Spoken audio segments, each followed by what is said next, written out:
give that boat.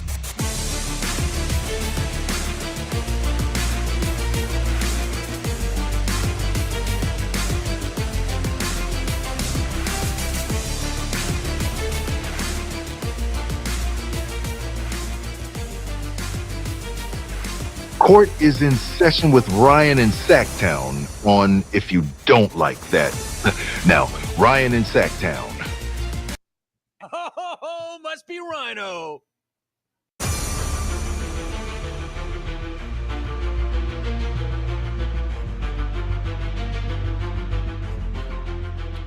What is up, everybody? It is a beautiful Monday here in Sacramento. The sun is shining. The sky is not falling. How was the weekend? There is so much to talk about from this weekend. I know what everybody probably wants to talk about. That is the Kings. We will get to that in just a minute. We got another game tonight. By the way, you got the Trailblazers coming to town. Yes, means Haunted Horses team is rolling into the G1C. So we might stop by for a little bit to download us on the Trailblazers. We'll see what he can tell us. Also, maybe we'll talk a little football with him. But how the heck is everybody doing? We are interesting. We are introducing. See, Bane, I was looking at your comment, and this is exactly what I was going to say. We are introducing a new element to the show. It is called the penalty box. 10-minute misconduct. If you get a misconduct, you are not getting a comment up for 10 minutes. Bane, we'll let that one pass. It's Taco Tuesday. Sup, everybody? Looking forward to Jerry later. Yes, we're into our in-season routine. So we'll download you on that as well, because the shows are going to be changing just a tad, but nothing too dramatic. So anyways, hope you're having a great day. Hope it's going well. We've got a full day. In fact, I'm kicking off the content today on If You Don't Like That. 4 o'clock, Grant will be here. Make sure that you stop by for that. Open forum. And then we've got our regular game day coverage beginning with the pregame show. We're going to kick that off at 6:15. We've got half with Jerry and Grant. And then postgame, we're right back here. Will the Kings be lighting the beam tonight? And here's the question that I ask you. If you're getting action, or you're somebody that likes to take some action, are the Kings really 13.5 point favorites? Do you feel good about 13.5 points? That's kind of steep. Trailblazers knocked off the Pelicans last night, by the way. Not sure if you caught this morning's Kings Court podcast. Make sure you go and listen to that, because I talk about being dialed in with the team, being sourced, having a pulse on what's going on inside the building. And what I talked about was somewhat of what I was hearing. And it's something that I touched on the post-game show, but it's also resonating within the building right now. A couple of the players, both DeMar DeRozan and Keegan Murray, spoke about it at shoot-around this morning as well. So make sure you're paying attention to the Kings Court shoot-arounds. You'll be seeing those almost on a daily basis now that we are in season. We're brought to you today by Bennett's West Side Grill in Rockland. You know about Bennett's and all three of their locations here in the greater Sacramento area. Make sure you get to their website. Please do me a favor. Check out the specials. Just do it. What does it hurt? Monday, 2 entrees, bottle of wine, under $70. Pretty hard to beat. Weekend brunch. Did you make it out there for that? Prime rib this last weekend. So good. All good there. Prime cuts of seafood and steak. And they've got a great bunch of different, like I said, specials. Happy hour 2 to 6 Monday through Friday. So we are going to get to the Kings here in a minute. Let's get to the chat. By the way, if you would like to call the show, I would love to hear from you today. You can use this link that I'm going to put in the chat. It is also pinned to the top of the chat. You can scan the QR code too. So like I said, open phones. If you want to call, because we'll put you right up. Let's kick it off with our dude, Corn Dogs. Probably going to talk about some college football. What's up, man?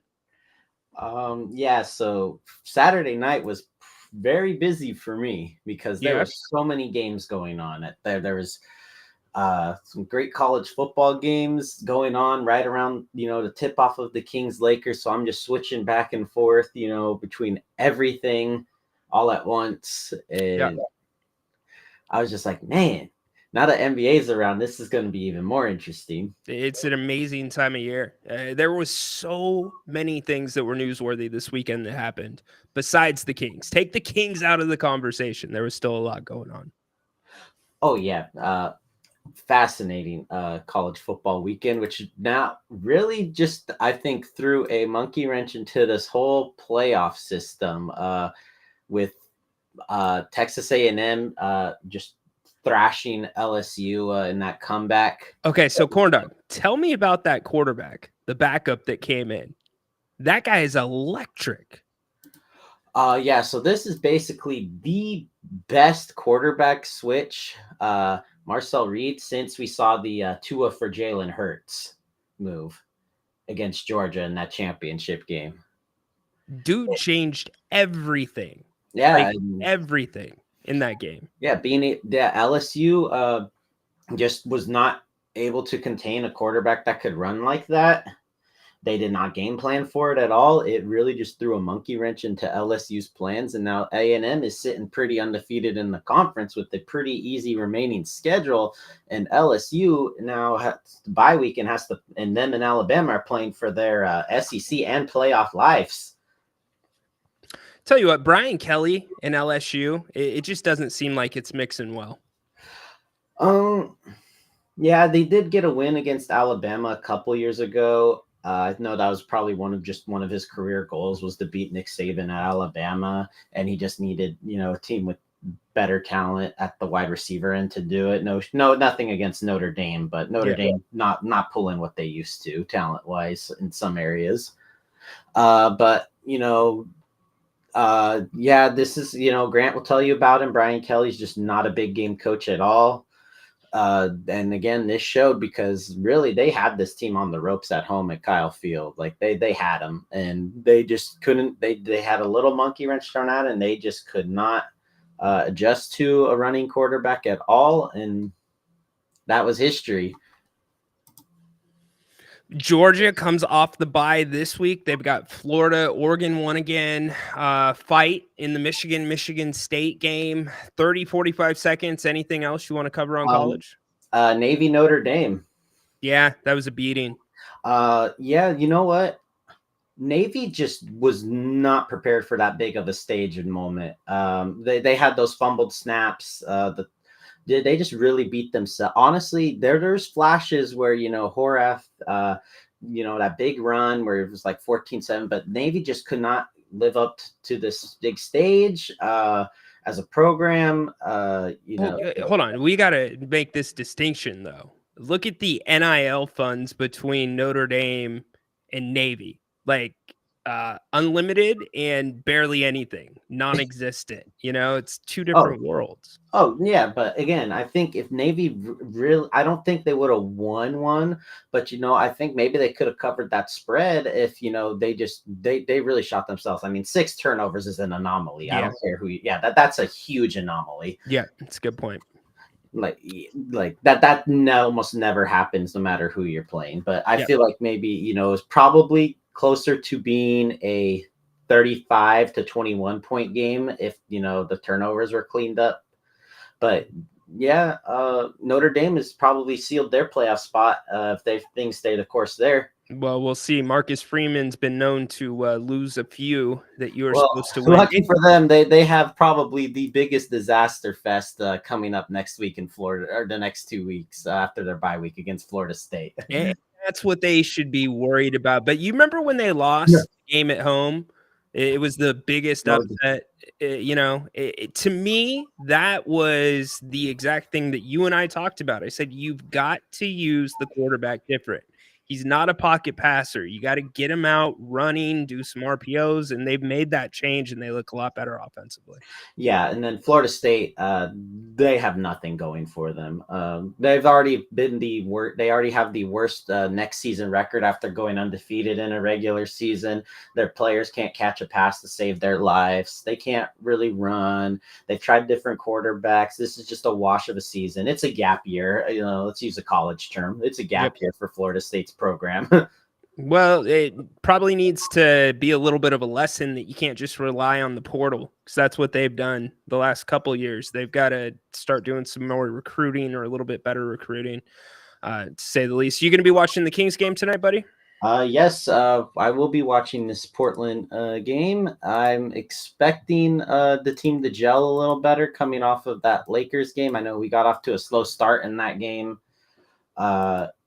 We just kind of let it get. We tried coming back, even in that second quarter, but I feel like if we would have just started off that whole game better, we could have probably have finished them off. But again, this is kind of not really a new team, but we are gelling some new pieces, especially with DeRozan. I think it's going to clean up eventually. I mean, we started off slow in a couple of seasons and made a good push. So it's not the end of the world. Obviously, it's a long season, and then we also have the World Series. Yes, we've got that going as well. Call Grant 4:00. He'll want to talk to you about that. Oh yeah. So all right, Kings. All right, buddy. Have a great rest of the day. Thanks for kicking us off. Yep. Appreciate Corn Dog kicking us off. Let's get to the chat really quick. And yes, we are going to talk Kings. I know that's what everybody is here for. Let's see. Adam, eyeballs. Okay. I thought today was Wednesday. See, now you guys are flirting with the 10-minute misconduct. You guys are really flirting with it. Just saying. Let's see. Ryan, you're a little choppy. Did you forget to change your Bluetooth? Bane, there ain't no Bluetooth around here, my man. Arvin, welcome. How you doing? Going to the game tonight with the fam. Awesome. Yeah, Arvin, it's going to be interesting tonight, because if the Kings, and by the way, Portland is on the second night of a back-to-back. So just like the Lakers were, Portland played at home last night. They beat a very good Pelicans team. In fact, they blew them out. If the Kings come out flat, if they don't come out with energy, and if you watch the start of the Kings-Lakers game, you would have had a hard time telling which team was on the second night of a back-to-back. They come out like that tonight, you might get a couple boos from the G1C, but I'm with you. I think energy will be high. I'm going to get to what I teased at the beginning, the one commonality that has been going through the locker room and a point of emphasis, something that we thought with DeMar DeRozan would be fixed, would be addressed with this team. And granted, we're 2 games into the season. There's 80 left, but, a loss like Saturday, if you want to hear us bash Mike Brown, go watch the post-game show from Saturday. But I stand by what I said on that show. That was the worst coach game that I remember in Mike Brown's tenure here in Sacramento. And the media, we'll get to it in a little bit. We'll save it for a little bit. But Arvin, I hope you have a great time at the game. Adam, Obafemi possibly joining Raw tonight. Not a surprise. Dude's a beast. Mike Dizzle, Ryan, you play ball. Don't you think Fox having a splint on his shooting fingers makes a big difference? His shooting has been bad. Not necessarily. No, Mike. Every shooter is different. Some shooters will splint those fingers purposely with no injury whatsoever. So I don't know of any injury that De'Aaron's dealing with, or an injury he dealt with in the preseason, off season, that's causing him to splint them. I just know he's splinting them. He hasn't changed anything in his shot.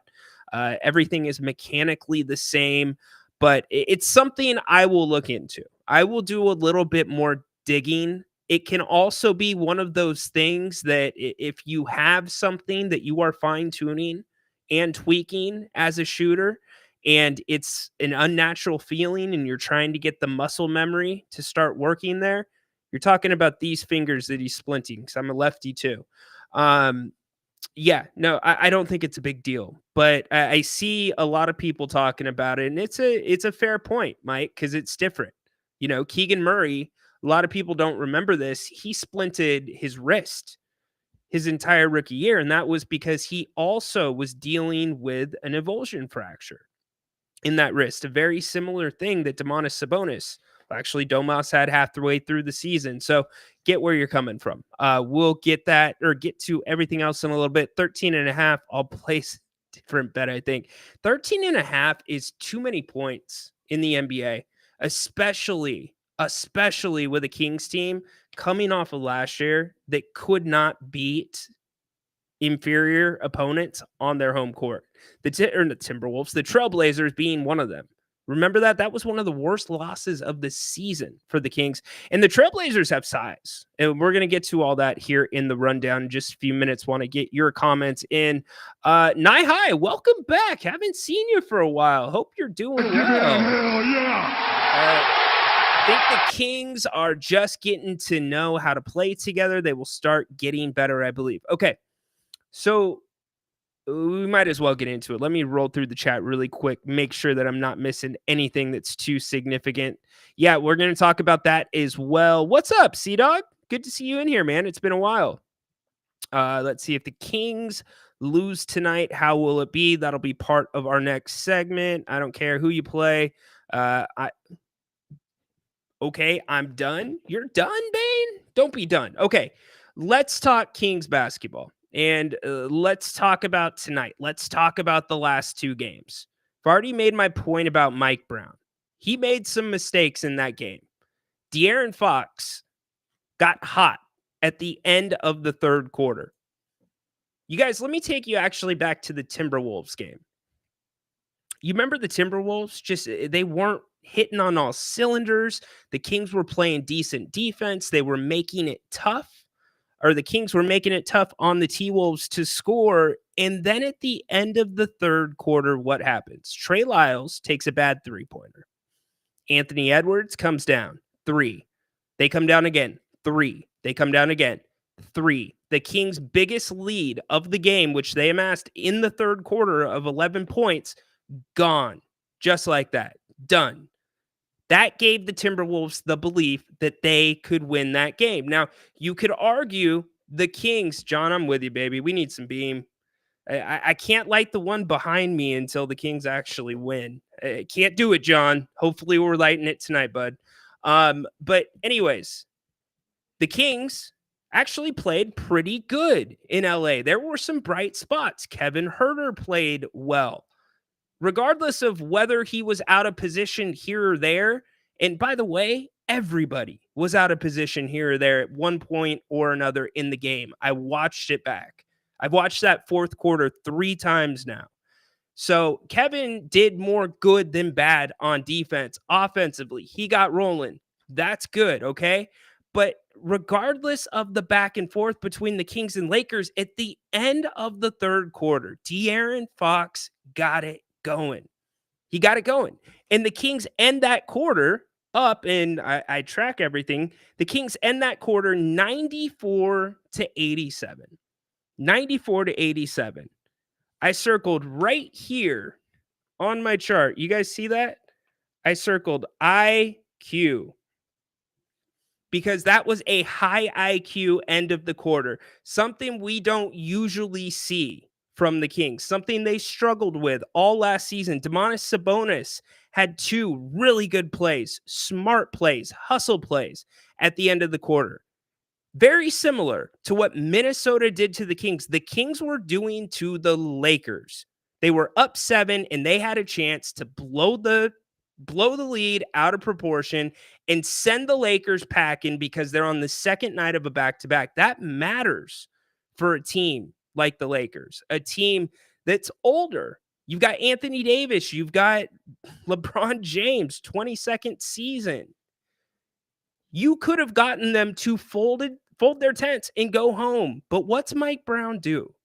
He puts De'Aaron Fox on the bench to start the fourth quarter. Didn't make a lot of sense. And after the game, by the way, I'm not going to call out because I think a lot of the people that I respect in the media here in Sacramento do a very good job. However, the media was an embarrassment after the game on Saturday. The obvious questions that should have been asked to Mike Brown, and I've actually, in our sound drops and our clips that we're going to play in a second, I have extended them so you can hear the continuous questions to different players about the same thing. Oh, LeBron James has basically played like 3 seasons of postseason basketball. If you put all the games together, just how great is he in his 22nd year? Who the hell cares? Didn't you want to hear, hey, Coach Brown, why didn't you adjust your defense in the fourth quarter? Coach Brown, why was De'Aaron Fox on the bench to start the fourth quarter? Coach Brown, why didn't Keon Ellis play? No. Instead, it was just softballs like that. And I get there's a delicate balance there between keeping your credential and upholding your journalistic integrity. But come on. Coach Brown was asked. In fact, he wasn't even asked. He volunteered this after the game.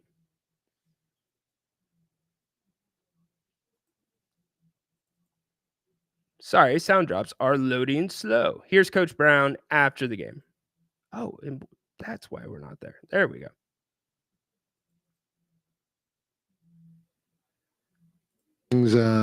Man, that first half especially, I thought we came out and really got some great looks. The guys moved the ball. The spacing was beautiful. The ball just didn't go in. But if we keep playing like that offensively, good things will happen. The one thing I'd like to say is, I don't know, 25 seconds left, 24 seconds left. It's a one-possession game. We hit, and I shouldn't have called the hit, and they got a bucket to go up 2 possessions. So I told the guys, that's on me. I'll take that,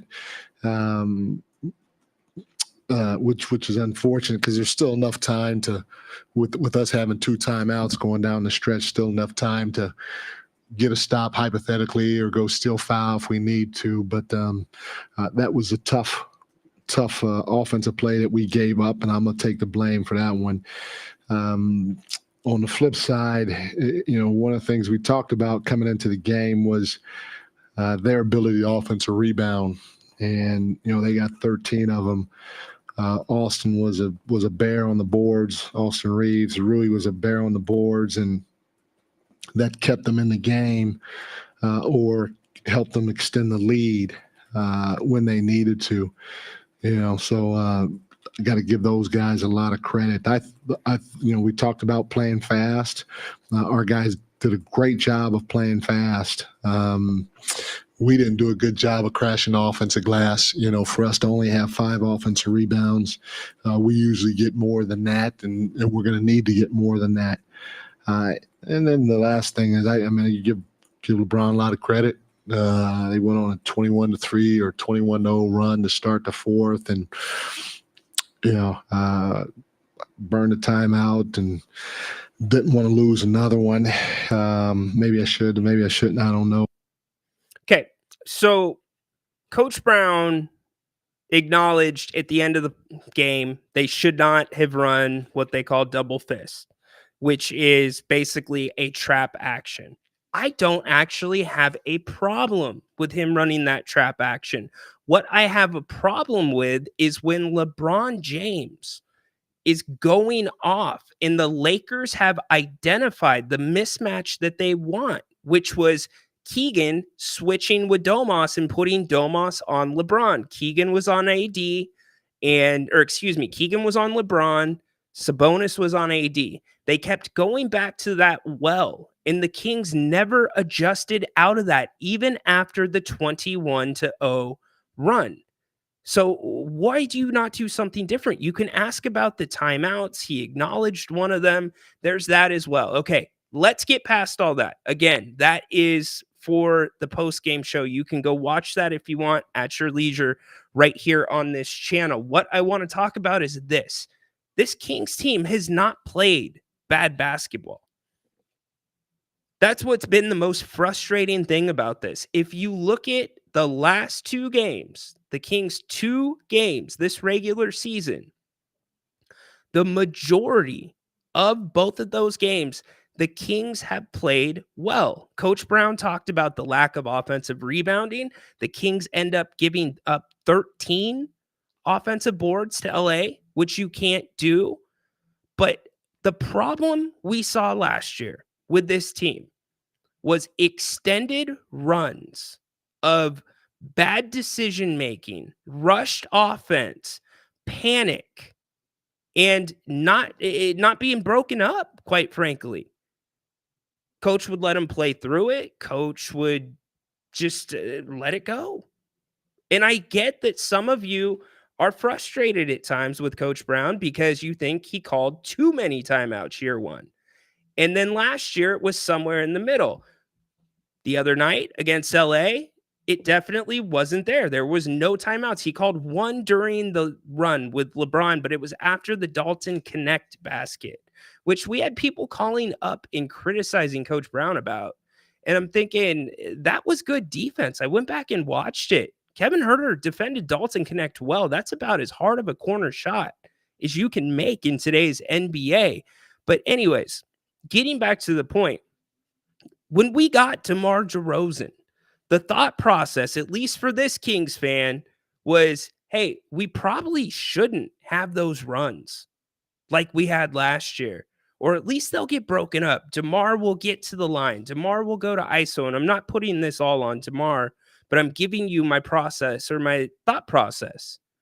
There's no way the Kings know these are a problem, because what we have learned already through 2 games, and this could change, but through 2 games, we have learned this Kings team is not good enough to sustain a bad 6 minutes of basketball, a bad 4 minutes of basketball.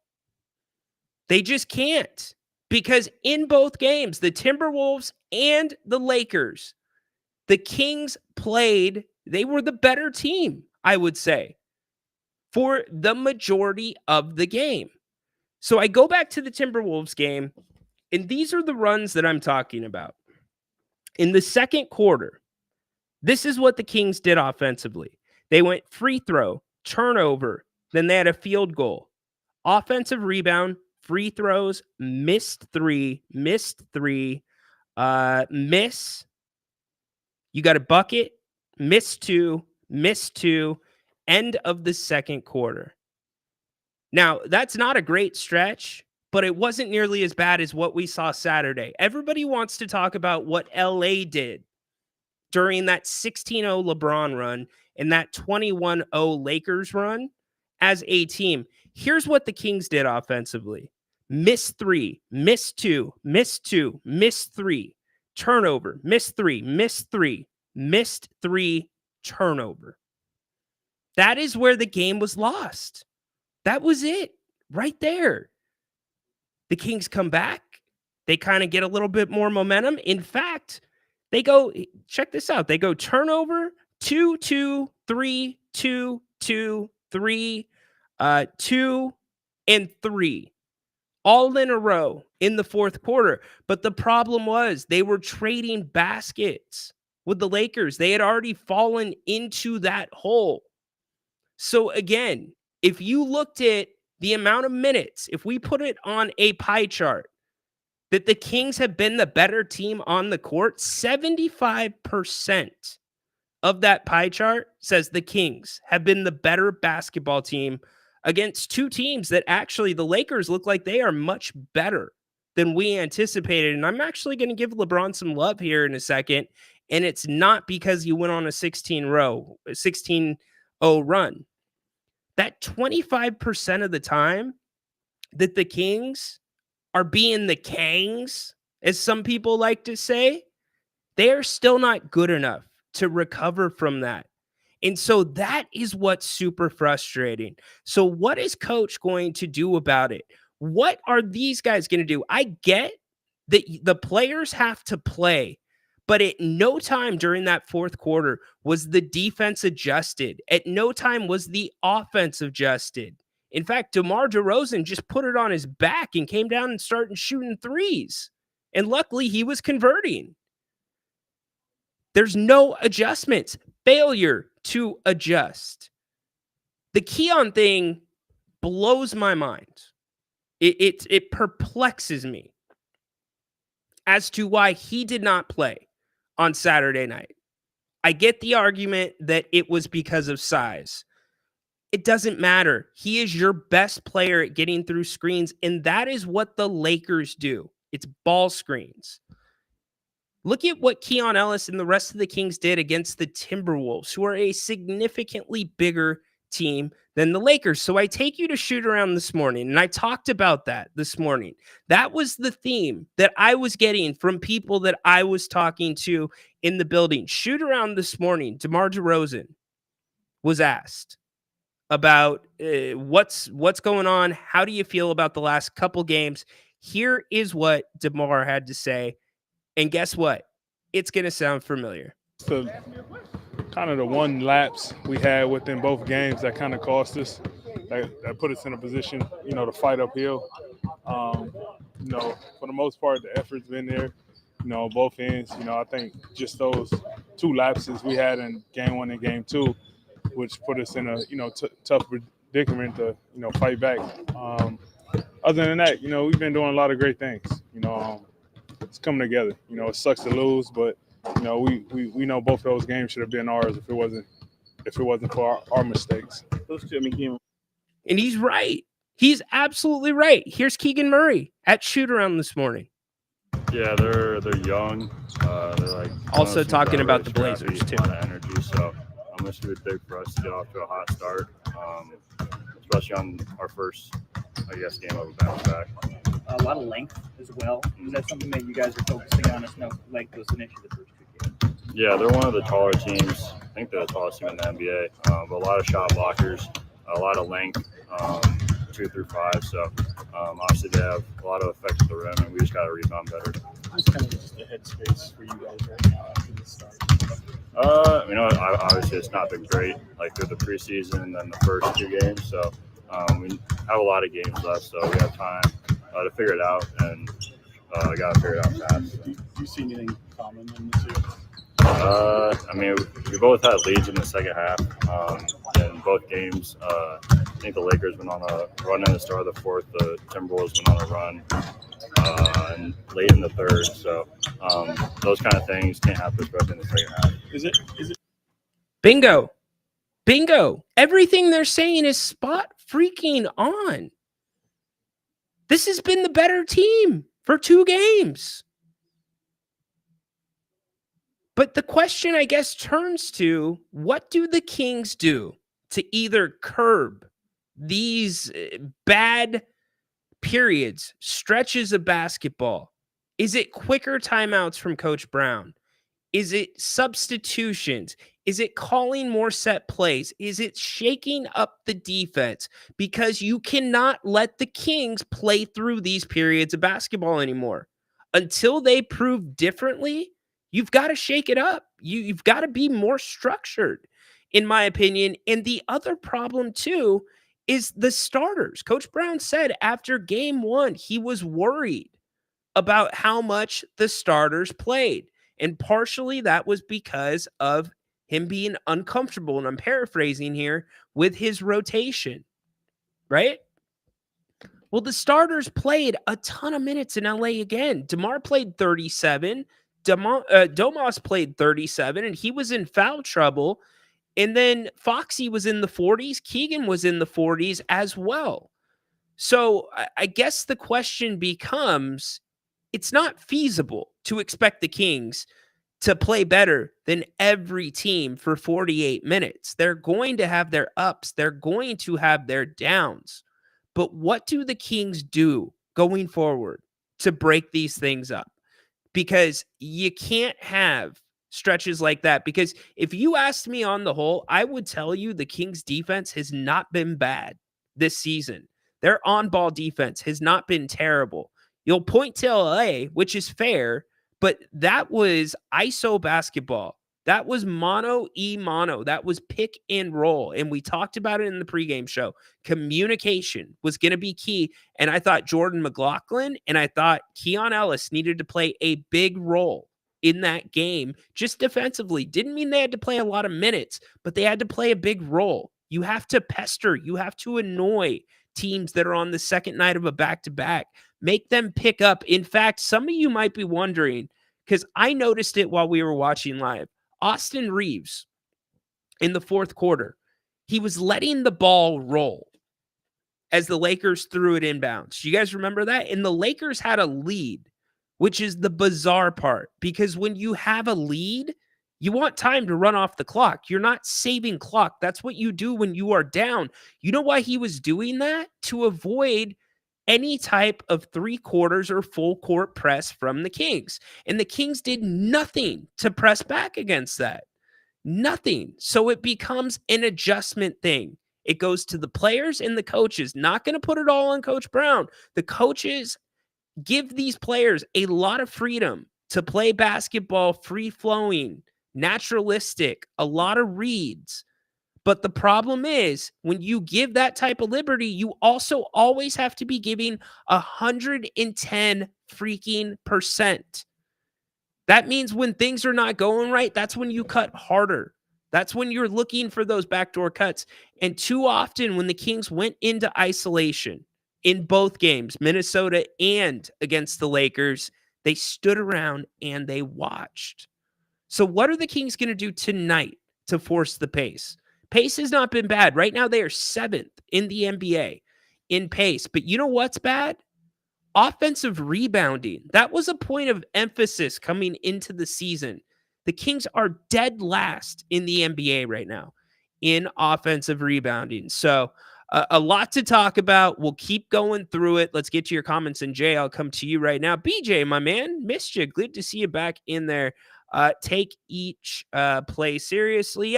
Again, I'm not trying to bash this team. This team is actually playing good basketball, despite what their record shows. The basketball has not been bad, but the stretches of basketball have been horrific. So it's like you're doing 75% of the time, this team is winning the court. This team is controlling the game. And that other 25% of the time is so bad that they can't recover from it. It's that bad. It's like that DB for Chicago that was taunting the crowd while the play's going on.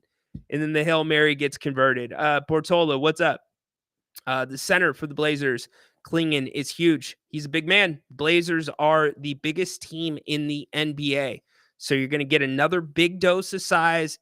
Look, the Kings showed that they can deal with size. Look at what they did against Minnesota. The size does not worry me. The approach worries me. And that's what I want to see change tonight. BJ, what's up, dude? If you can't identify mismatches, then it's going to be a 38-42 win season. Well, if you can't adjust to mismatches, at what point do you run a second guy at LeBron James? At what point do you do that? It never happened once. Or Anthony Davis. Dennis, do you think it's ball movement and not the quick shot taking? The quick shot taking is a problem because you know where it rears its head? It's in the stretches where the Kings are in the midst of a bad run. That's when they rush to the shots. I went back and watched again. Malik Monk, deep three, quick trigger. Trey Lyles responsible for one of those as well. The Kings almost panic, and I expected that to change, especially this being a third-year team. This is basically the same team for 3 years with DeMar DeRozan thrown in the middle of it. So how does that improve? How does Coach Brown get that into those guys? I don't know, but it has to. Yes, quick shots are a problem because they do it at the worst possible time, or at least they have the last 2 games done it at the worst possible time. Let's see. Klingon, yep, got your horse. Let's see. When you're up, you got to make good decisions. Yes, indeed, Nye. Charles, what's up, my man? Hey, Rhino, I know it's only been 2 games, but do you think Herter is back on track to earning that starting 2 spot? Yes, I do. I absolutely do. The Kings were making a clear effort to get him the ball at the start of the game. Took him a little bit to get into the flow, but then he started knocking shots down. He was in that zone.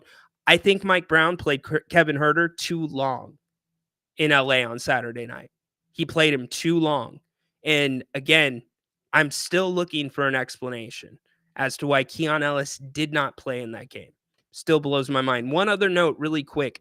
Colby Jones has been assigned to the Stockton Kings. He's going to participate in training camp with them, which has just gotten underway. So that is a new bit of news that dropped today as well. Let's go to the phones really quick as I continue to look at your messages. Jay, what's going on today, babe? Going on? How you doing? Doing good, buddy. Well, what's your game plan for today going in? And by game plan, I mean strategic game plan, not what we need to improve on. We're facing the Trailblazers. What is the game plan against the Trailblazers today? It's constant pressure. It's constant movement. It is frequent substitutions. It's a little bit of zone defense, and it's finding a body. You got to block some people out. There's no excuse for the Kings coming out and not being the more aggressive team tonight. If there is no energy in the Kings, there is a problem. Yeah, we're going to be in trouble for sure if they're lackadaisical. I want to get your opinion on my game plan. So yeah, I think mine is very simple. Jeremy Grant will be in a straight jacket all night long. He won't score more than 18 points. I'm not letting up on him. You can have Anfernee Simons, Simmons, whatever his name is, go off for 30 points. I don't care. Jeremy Grant will not score more than 18 points tonight. And that's where your frequent substitution strategy can come in handy, with having a fresh guy to play defense and almost box and one defense strategy on him. I don't know if you know what that means, but yeah, it's a man-to-man, but you're following the guy wherever he goes rather than helping and playing the traditional man-to-man. Well, you would put the guys in a box, but obviously it'd be a man-to-man, but that guy would be followed all night long, starting with Keegan Murray and mixing it up a bit. That's my game plan. He cannot score more than 18 points tonight. Simons, score 30. Don't care. That's not enough to beat us. And there's really no one else. He had 27 last night. That's fine. Give him 40. You let him get 40, you let Simons get 40, Jeremy Grant gets 18, you're at 58 points. They can't score another 60 with the rest of the people they have on that team. We can score 130 points tonight. But I promise you, Jeremy Grant, he scored 34 opening night and I think 28 the night before. The only thing is when you hear Jeremy Grant, he doesn't have the same stature or status of LeBron or Anthony Edwards, the guy who scored 30-something points on us game 1 of the season. But that doesn't matter. When I'm looking at this game plan, I'm looking at who on this team and what threat do we need to eliminate. And if Jeremy Grant has a tough night, it's going to be a tough night for those Trailblazers. Look, the way that you combat size is quickness. It's textbook. It's simple. And to your point, yeah, there's going to be a big focus on Jeremy Grant, but you've got to make their guards work. You've got to push them, much like the Timberwolves game. The Kings really pushed the Timberwolves off of their spots offensively. Anthony Edwards, you could tell he was trying to get to certain spots, 3-point line, elbow extended, and the Kings just kept pushing out. It's got to be a little bit of the same tonight, but that also starts with closeouts and on-ball defense. Yeah. So, and this is kind of where the basketball IQ comes in, Jay, because there's a fine line, and I know the team is big on deflections and they're charting them, but a deflection can also become a very simple basket, just like that if you overplay the wrong way. So I think Coach Brown needs to have these guys tonight on a tighter leash, and I would not have a problem going deeper into the bench if I need to, if the energy is not there 1 through 12. It doesn't matter to me. But yes, you do have to worry about Jeremy Grant. And his talents. And remember, the last time they played Portland, the Kings beat Portland 2 times out of the 3 meetings last year. But the last time we played them, Chauncey Billups just said, hey, all I want you to do is shoot 3-pointers. Huck them up.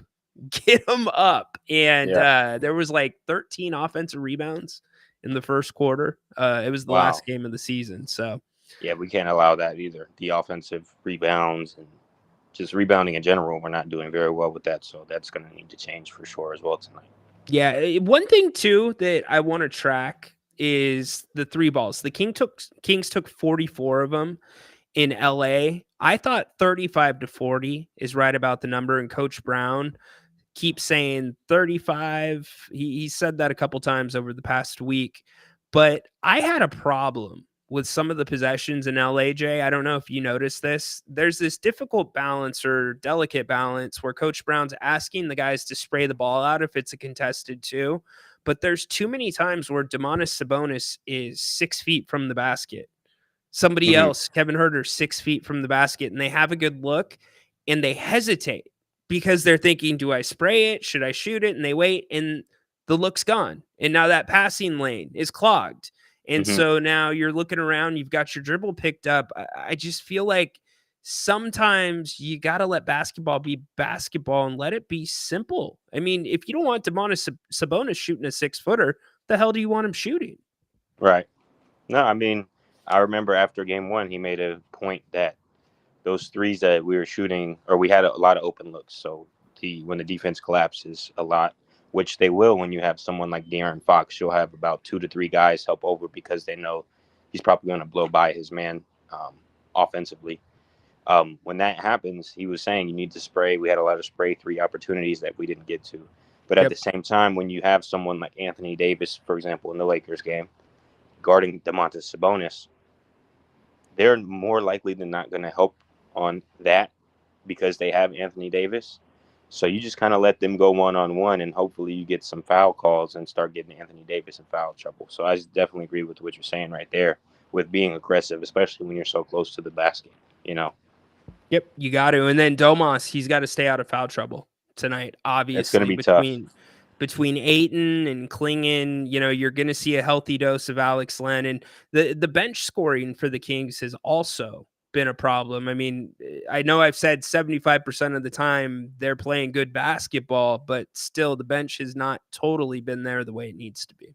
Yeah, I agree. And I think we have to start the game fast, but amen. Second to that, we need to start it the second half the same way we start the first half. I think that's where a lot of from the past 2 games, that's what happened. Kind of let the teams get a jump on us in the second half. Or kind of let them hang around close enough for them to go on a run and make something out of it. So, but yeah, if Jeremy Grant scores 30 points tonight, I wouldn't be surprised if we lost. So I'll just say that. And I'll join the show after, and we'll see what his stat line looks like. Yeah, for sure. Hit us up on the hit us up on the post game. Love to have you, brother. Thanks for the call. Yep. All right, that is Jay. Good job by him. Don't forget, make sure that you go check out Bennett's. 3 locations in the greater Sacramento area. Jerry Grant and I always end up at the Roseville location for lunch, although we go to all 3, but that's the one we end up at. If you have not gone to Bennett'sRestaurants.com, please go check it out. They've got prime cuts of seafood and steak, and it will not break the bank. Like, we're not talking like Ruth Chris prices here. We're not talking Morton's prices, but we are talking that quality of food. They've got, you get to pick your steak when you get the New York Prime. They bring them out to you. You choose the one you want. Love the redfish there. Also, I talked about the specials at the beginning of the show. One of my favorites, the weekend brunch. Hard to beat. You can get 2 entrees and a bottle of champagne for under $50. Our boy Dennis in the chat loves the happy hour, 2 to 6, Monday through Friday. Their sips and tastes. And if you are a wine fan, make sure you go check out their wine list. They've got 60 different wines by the glass.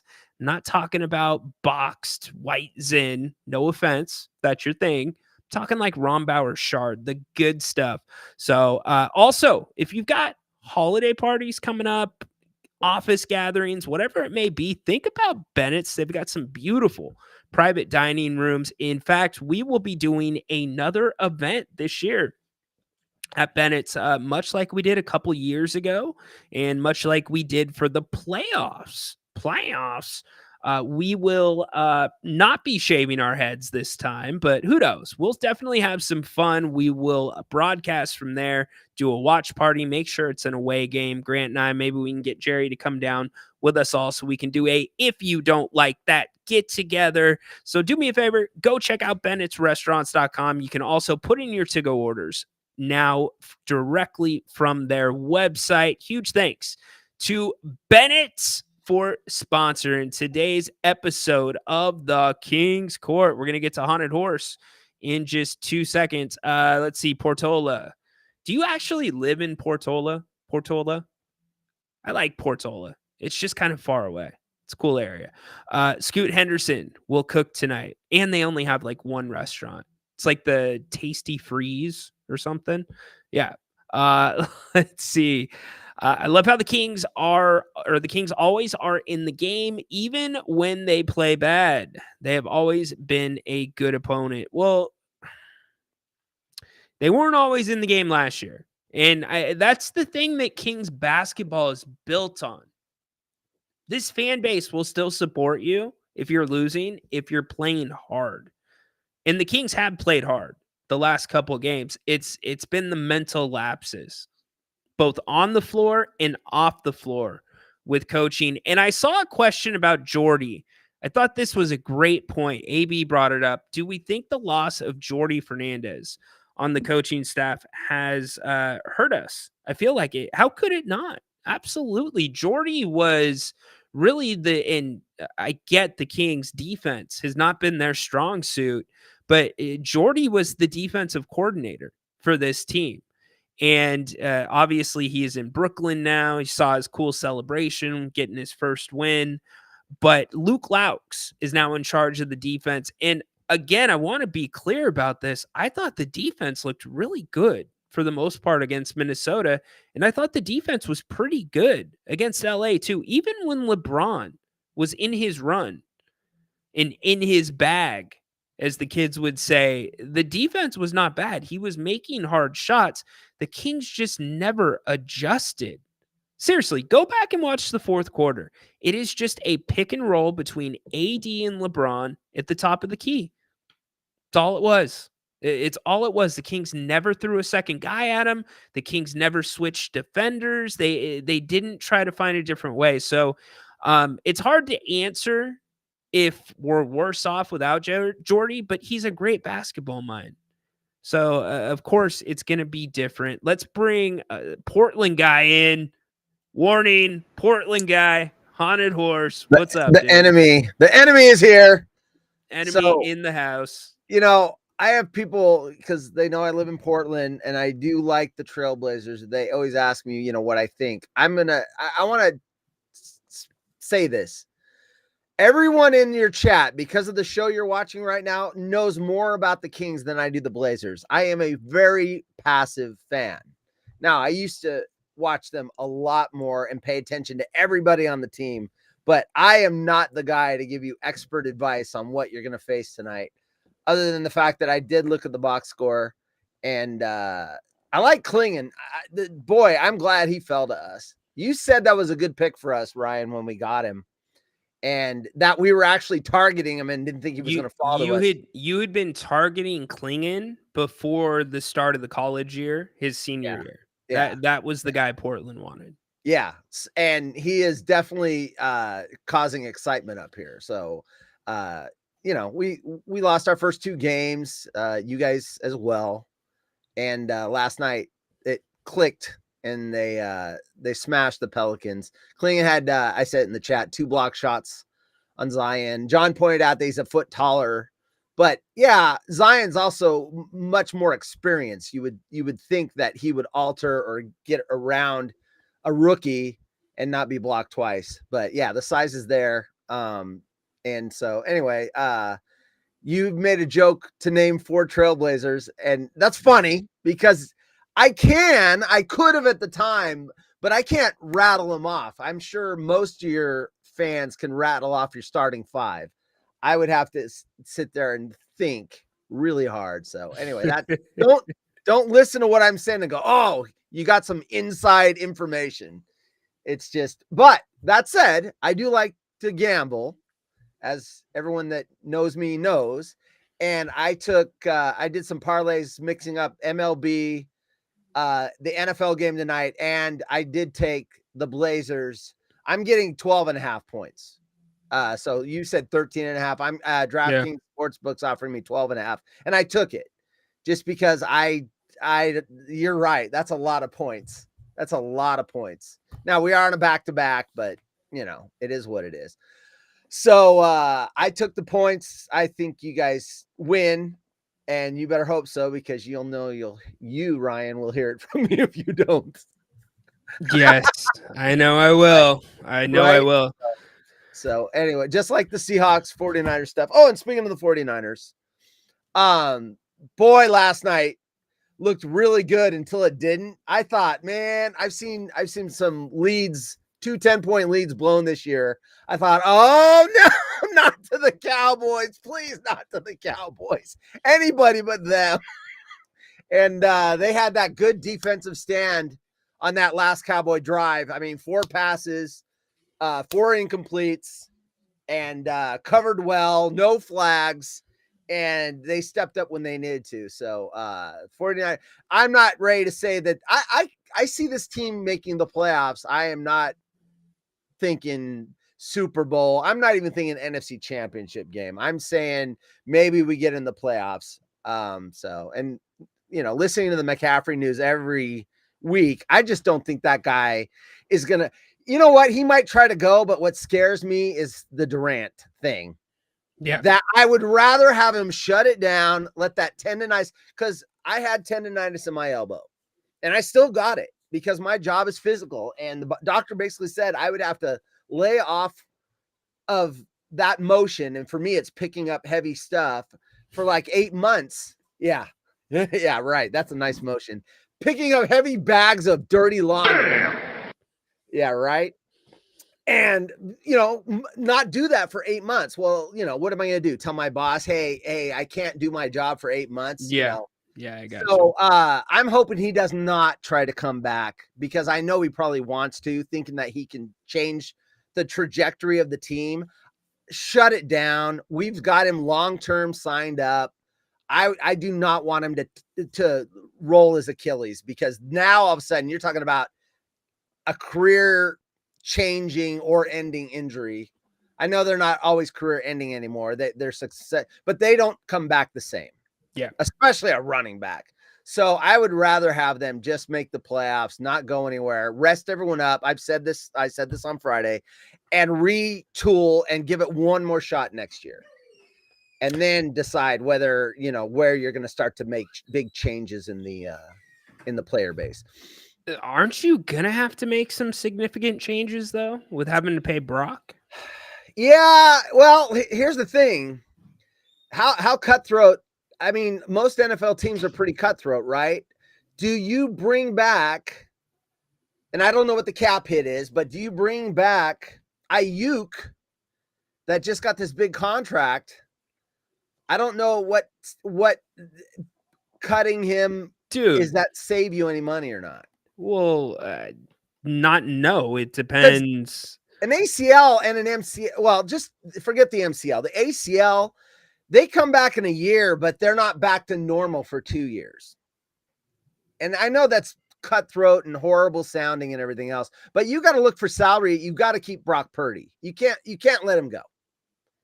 You know what? The Ayuk thing to me was a panic move by the 49ers. Right. Because they're all in this year. Ayuk's not a $30 million receiver. He's just not. Like, you're seeing it even with the tools and the studs that the Niners have on the outside. He didn't look right. And I get part of that's missing training camp, but did they sign him because they knew McCaffrey was in trouble? Oh, I have no idea. Well, no one's going to know, because they would never say that. But did they already have a thing like, ooh, this guy might be out? for a period of Could time, have. and there, you got your big three targets. You got Debo, you had Ayuk, and you have McCaffrey, right? And then if you lose one of the your best player, you do probably start to panic. Like, we can't go in the whole 0-4, 0-5 waiting for this guy to come back, sign Ayuk, because otherwise that leaves you with Debo. Mason stepped up, but anyway, I know that these teams know a lot more than what they tell the public. I'm not sure that they didn't know that they were in trouble already with McCaffrey. Now they say I don't got think worse the week before the first game, but the question that I have not been able to get answered is, did they do a physical on McCaffrey with the extension? How do you not do a physical when you extend his contract? Like I said, that the fact that Kyle Shanahan babysat McCaffrey when his dad coached McCaffrey's dad, I wonder if they just trust. I get your point, dude, but I don't care. I don't care if it's your son when you're dealing with that type of money. Like, would you do that for your son? Make him get a physical? Yes. He's on your team and you're like, we're going to sign you an extension, but I want a physical. 100%, because really? I am just as responsible to the other 52 business in the locker room. Right. No, business is business. I don't know. Now, his dad, Ed McCaffrey, said that he got the tendonitis because he overtrained and he doesn't know how to back off. He knows one way to train, and it's go. And if you start to feel pain, you just push through it and go. And I think Ed McCaffrey, I don't think he's covering for his son or saying this and this. I think he's probably spot on. Christian McCaffrey seems like the guy that there's a reason you get to the number one spot as the best player in football. It's because you outwork everybody else and you've got the physical gifts to do it. But Ed McCaffrey says he did it because he trained through the pain. And when people were saying you need to slow it down, he didn't listen. It's one of the most, to me, interesting conflicts that we are going to see evolve just greatly over the next 5 years is this battle between the players and their trainers versus the teams and their trainers. Right. Because those two camps are like this right now across the NFL, across the NBA, because the players are working out with who they want to work out and not doing the team programs and stuff like this happens. And it's like, Right. Could have been prevented if he was training only exclusively with 49ers. He starts saying pain and they go, let's look at this before we push through it. Let's do an MRI. Let's see what we're dealing with, versus them saying, no, it's pain. I'm used to being sore. Keep going. Yeah. Well, you don't even have the people around him to ask those questions if it's strictly just an athletic trainer. If not, when I say trainer, it's like whoever is doing the performance training, not even they need to be paired with a medical professional. Yeah, and I'm sure. Yeah. And that's what teams do. And I'm saying what you're saying is that's not what players do. They don't. But you're right. I mean, it's the team that pays the bills? Do they have the thing, or is it the player that says, "Hey, you can cut me anytime. I need to be ready to go to another team. I need to be valuable in case you cut me loose, that I can go somewhere else. I need." Yeah. So you're right. Sure. There's a conflict there. So okay, we're getting paranoid. They want you gone. They're like, run horse. All right. Well, look, the team does pay me to get intel from this show and feed it to the coaching staff. So you're on to me. You're on to me. I've already, I heard Jeremy Grant, needs to score 30. So I'm going to be feeding that information to them. Got it. Yeah. Love it, and dude. Size and speed beats size. So I'm going to say maybe we need to go a little smaller, because Ryan says, they've got a counter to our size advantage. Yeah, right. Right. Good job. Hey, I didn't light the beam the day after a loss. I'm just saying. So if they lose tonight, I'm just saying. Dude, I was just making sure it worked. Ah, There you I- go. dude, it's weird. I am all about science and logic, but I do have superstitions. I All do right. have them, like I'm gonna- wearing certain hats during games and stuff like that. Yeah. I'm going to send you out on this one. Dorian wants to know that he's going to a Kings Blazers game. Does he need to get tickets beforehand, or can he get them on the day of? I would say going by what I think our team is going to do this year, which is we're not going to be in the mix again. I just don't see that happening. I think you can get them when you're up here, and you probably save some money because right now the fan base is hyped. The season's just starting. We've got a new player with Klingon.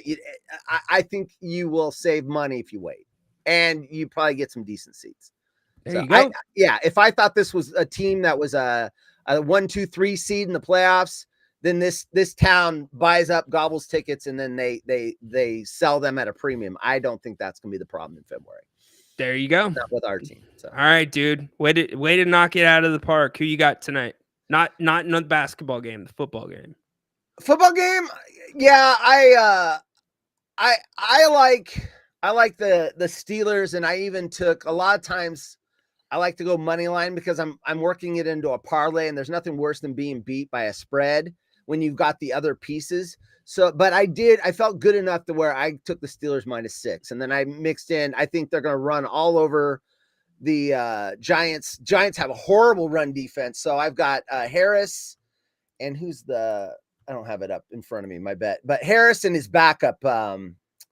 It's like a 1-2 punch. Anyway, getting hold on. Now I want to get the right thing. Harris and anyway, his backup both getting touchdowns. I've got the Steelers, and then I even mixed in. I made some bets with the Blazers covering against Sacramento, and Judge hitting a home run in the World Series because I think he struggled in LA. You get back home, I think you get that comfort level, that vibe or whatever. So I got him getting a home run, and then I went with a couple things like Harris and the Steelers spread. I went like $2 bet, and it's going to pay like $60. There you go. So all happened. So all right. thanks Well, for having me on the show. You're welcome. Thank you. I'm I hope on, your Blazers vacation all week, so I'll watch your show. Appreciate it. I hope the Blazers bet doesn't cover for you, buddy. Oh, hey, we can still have win-win. I can cover, and you guys can win the game. So if you guys win by 7 points, I still get my win on my bet. That's a win-win. I'll think about it. I'm your buddy. I'll think about it. Like I control it. Get out of here. Freaking haunted horse. Yeah, you know what? When Dennis said that, I'm like, did that happen? Did they actually lose when Haunted Horse came on?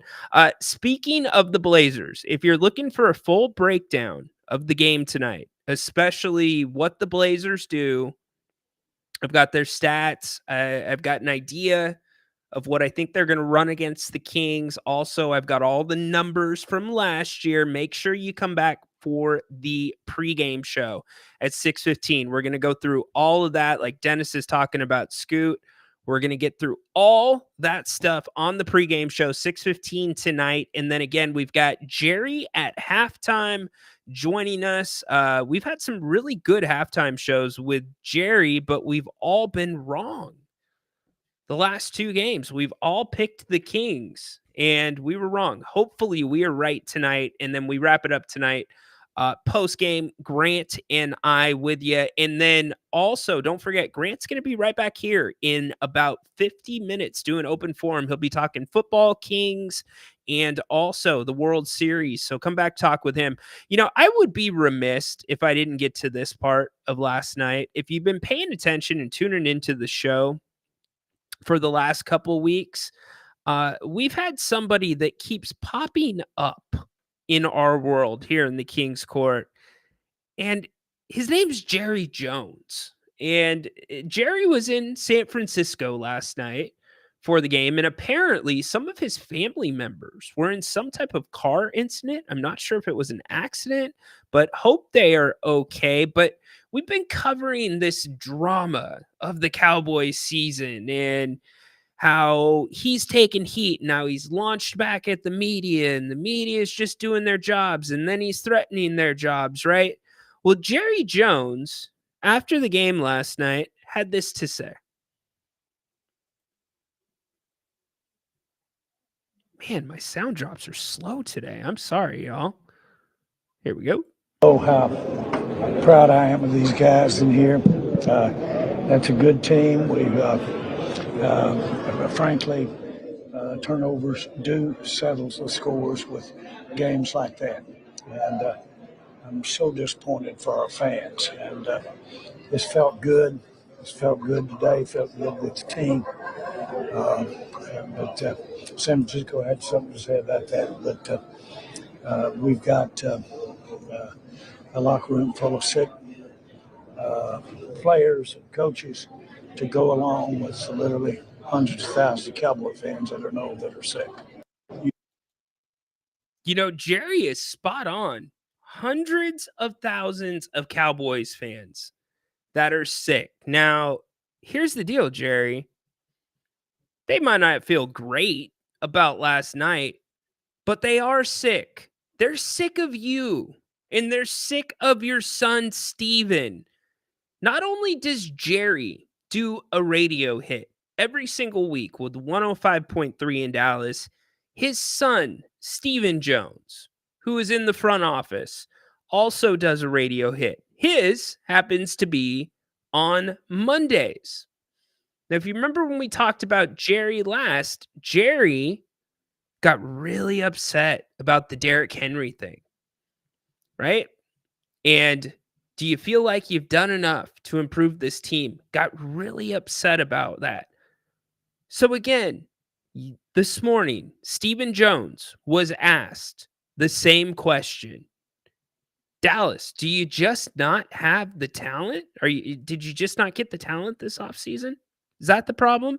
Here's what Steven had to say. No, I mean, I just think, this team's made up of a lot of the same players that won, 12 games the 3 prior seasons. I think it's, right now we're just going through adversity. We've had more than our share of injuries. It feels like this year, especially on the defensive side of the ball, coupled. I don't even need to play the whole thing. No. This is the same team that's won 12 games the last 3 seasons. Guess what, Steven? Guess what, Jerry? That means the Cowboys aren't good enough, my men. They're not good enough. You're insulting your fan base again. So when Jerry said that he's sick, hundreds of thousands of Cowboys fans are sick, you just confirmed exactly what they are sick about. 12 games is good enough to you guys. That's fine. We win 12. That's good enough for us. That's good.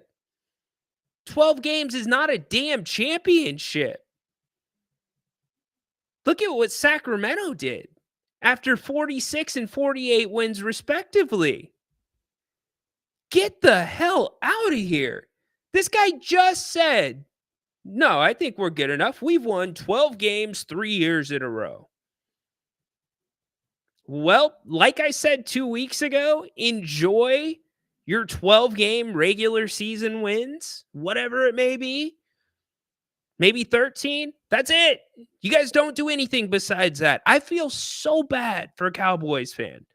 Honestly, feel terrible for a Cowboys fan. Al, what's up, dude? How you doing? I'm good, Ryan. How you doing, buddy? Doing great. Good to hear from you. Thanks. Hey, you know what? Jerry Jones, I'm with you.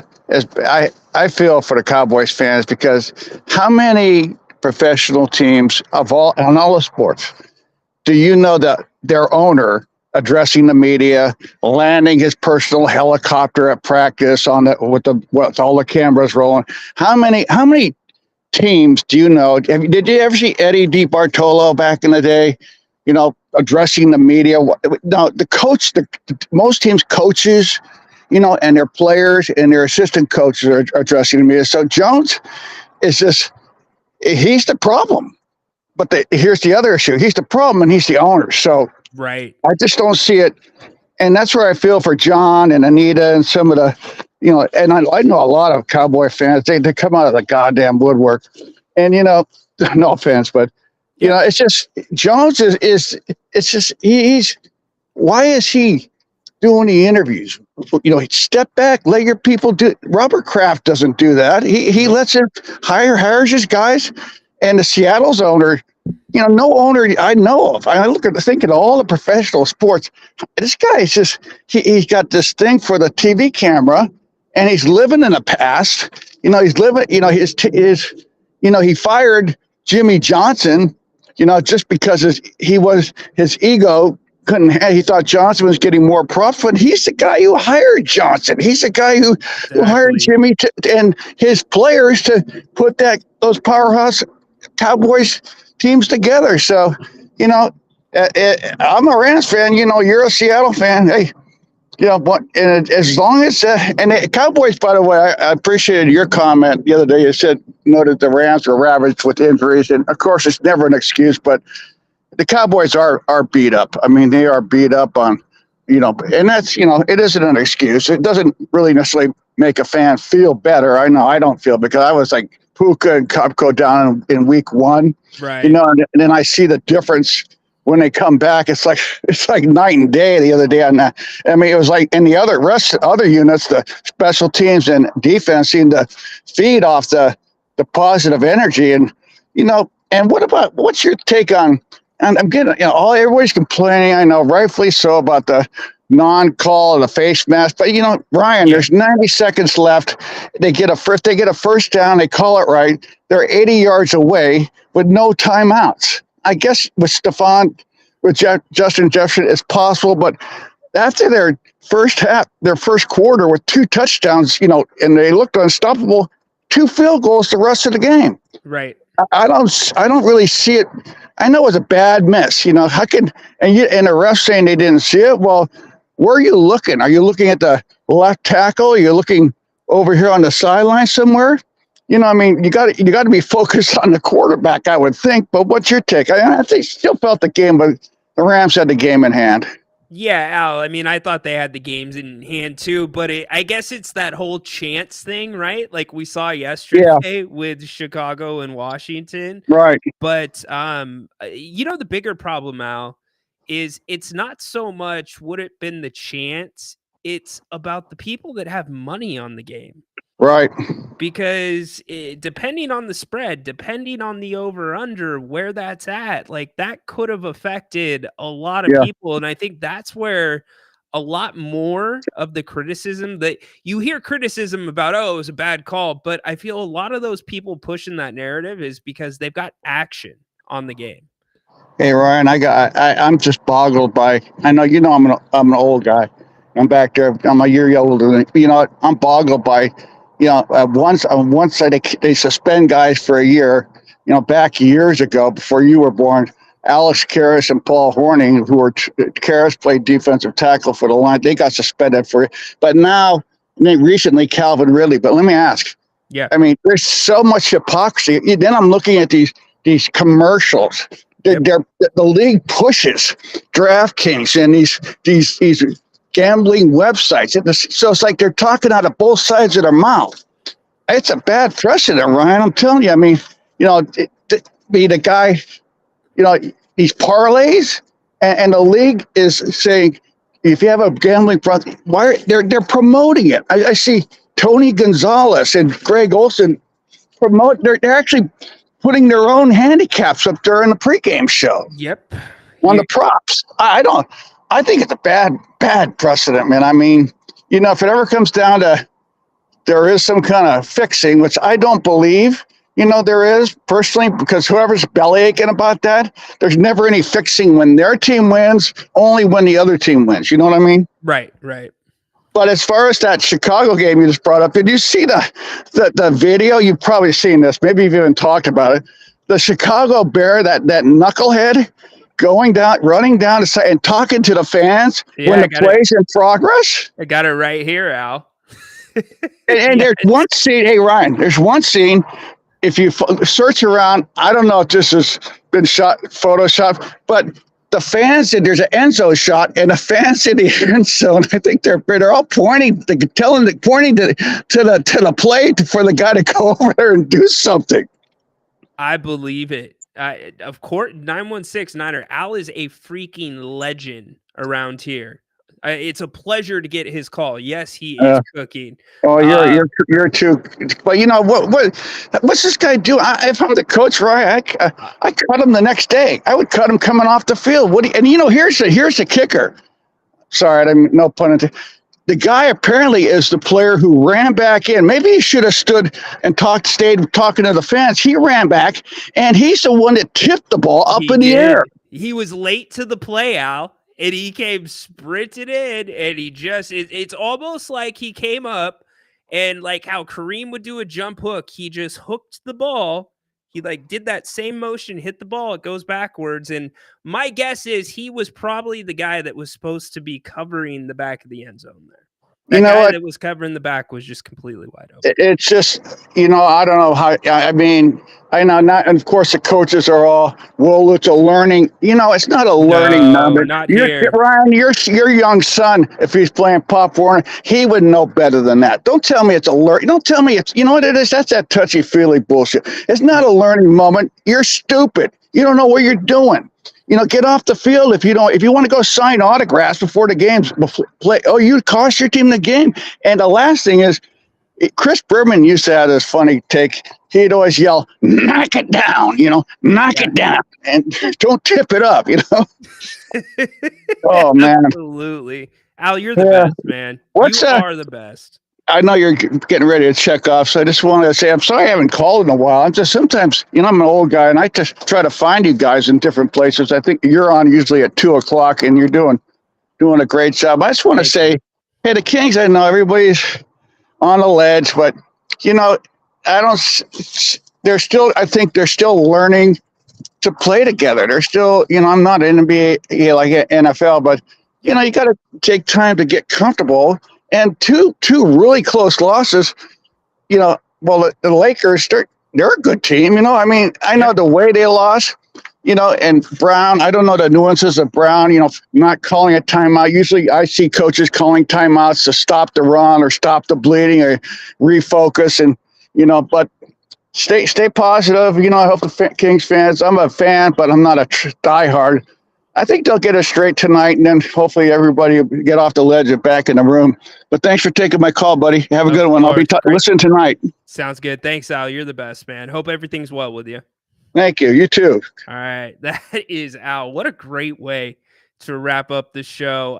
The soundbite that I was going to get to really quick, because we were going to cover this, but Al covered it perfectly. This I didn't even get to. I don't even know what to do with that. Who is that? What I do know is that is not Dwayne Wade. It's Dwayne Wade from the neck down. But AI could not make up something as bad as that. But that is Dwayne Wade's new statue. And apparently he was involved in the making of this. Really quick, the soundbite from LeBron James. And to Al's point, the two good teams, Minnesota and LA, I think Al's right. I think the LA Lakers could be a playoff team. In fact, I think they will be a playoff team. And for the first time in the last 2 or 3 years, I actually believe LeBron. Based off of what I have seen on the court, it's not just lip service. This is what he had to say after the game. Number over, I think it was 8 out of 9. You guys have lost to the Kings coming into tonight. How much of that was cognizant on your mind? And then what do you think was the difference maker tonight?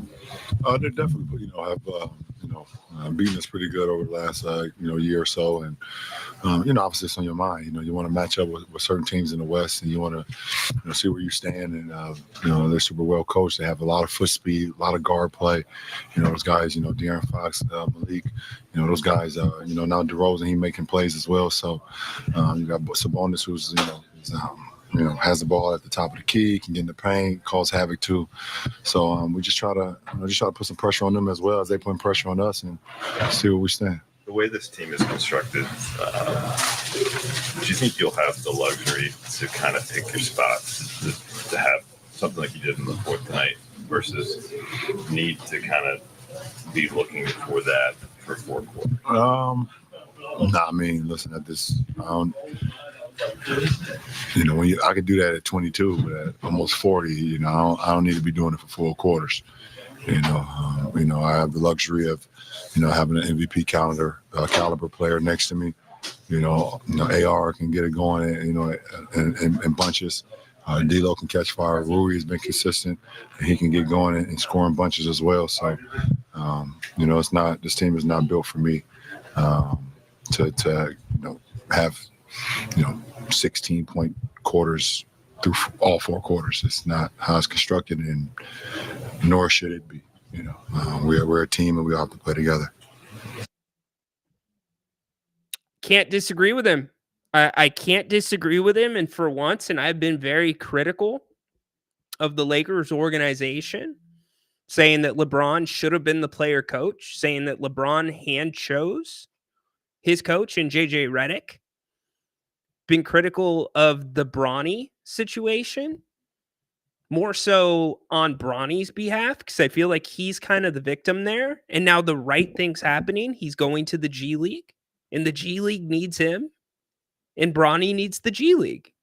It'll be a great story if he develops his game and works his way back up. But we've asked the question for how long? 2-3 years? What's LeBron's goal? What's his end game? Does he still want to win championships? And to me, the answer was no. But watching how the Lakers have played the first 3 games of this season, watching how Anthony, Street Clothes Davis, has really been the focal point of what they're doing. And LeBron playing a supporting role, regardless of the 16-0 run he went on, he's still LeBron James and always will be. I believe him. And I'm not trying to say good things about the Lakers here, but I got to be honest. They look good. They look really good. And that's the right mindset if the Lakers are going to be successful.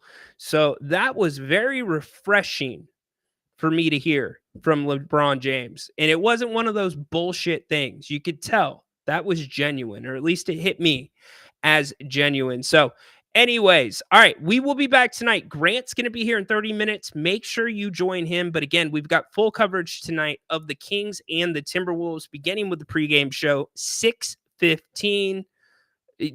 Nah, my man. I don't know who this is. I'm serious. Like, who is this? Lawrence Fishburne? Shaq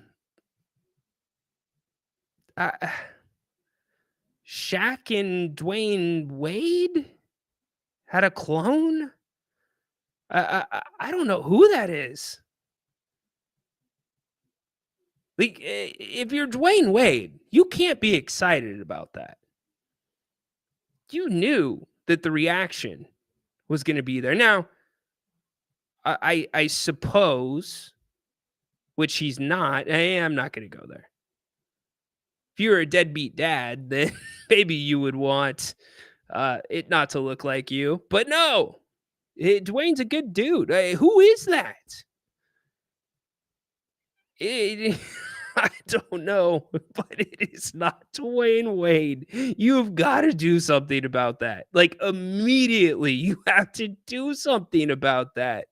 It takes away from the moment, the significance. Okay, I could sit here for 30 minutes just trying to figure this out. I'm not going to do that, but what I will do is remind you, be back here in 30 minutes with Grant. He'll be getting you through the 4 o'clock hour. Yeah, a Marvel character. I don't know. I just don't know. Pre-game, 6:15 tonight. Halftime with Jerry Reynolds. And tonight at after the game, Grant and I have it for you. Open phones the rest of the way. Thank you all for being here today. We will be back tomorrow as always. And yeah, join Grant here in just a little bit for Open Forum. Should be a fun show. I'm sure he has a lot to weigh in on from this past weekend. Appreciate all of you. Thank you for all of the calls.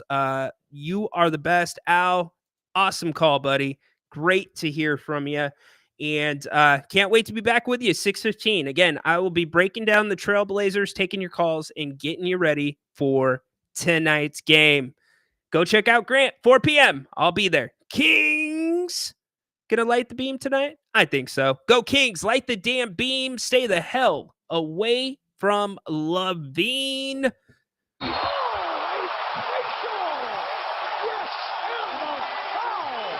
That's going to happen to Klingon tonight, Horse, by the way.